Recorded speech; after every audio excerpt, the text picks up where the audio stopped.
CC ক্যামেরার আওতায় আনা হয়েছে উত্তরের অন্যতম জেলা পাবনাকে। এর মধ্যে শহরের ৩২টি পয়েন্টে বসানো হয়েছে এই সিসি ক্যামেরা। নাগরিক সমাজ বলছে এতে কমবে নানা ধরনের অপরাধ কার্যক্রম। একই সাথে জেলা শহরের বাইরের এলাকাগুলোকেও এই সিসি ক্যামেরার আওতায় আনার দাবি তাদের। পুলিশ বলছে জেলাকে শতভাগ নিরাপত্তা দিতে সব ধরনের পরিকল্পনা রয়েছে তাদের।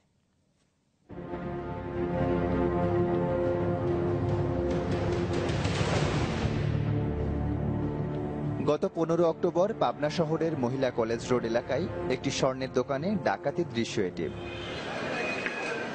এরকম বহুমুখী অপরাধমূলক কর্মকাণ্ড ঠেকাতে শহরের গুরুত্বপূর্ণ মোড় ও অপরাধপ্রবণ এলাকার 32টি পয়েন্টে বসানো হয়েছে সিসি ক্যামেরা, যা 24 ঘন্টা নিয়ন্ত্রণ ও পর্যবেক্ষণ করা হচ্ছে পুলিশ সুপারের কার্যালয় থেকে। ছোট ছোট এলাকায় আপনার সিসি ক্যামেরা যাতে লাগানো হয়, এইভাবে যদি আমি লাগাতে পারি তাহলে পুরো শহরটাই আমাদের 100% মনিটরিং এ চলে আসবে এবং এটা 100% মনিটরিং এ চলে আসলে অপরাধ নিয়ন্ত্রণটা আরো অনেক বেশি সহজ হবে। গুরুত্বপূর্ণ স্থানে সিসি ক্যামেরা বসানোই কমেছে শহরের অপরাধ কর্মকাণ্ড, নিরাপত্তা বেড়েছে জনজীবনে, এমনটাই মনে করছেন শহরবাসী।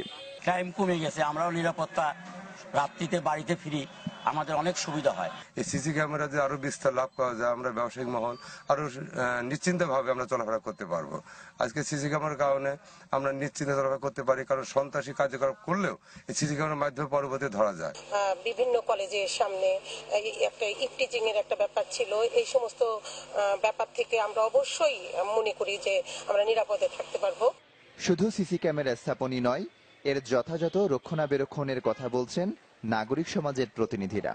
শহরের প্রবেশ পথগুলোতে এই সিসি ক্যামেরা বসানোর উদ্যোগ নেওয়া এবং এই উদ্যোগে সবচেয়ে বড় ভূমিকা পালন করবে বেসরকারি মানুষেরা।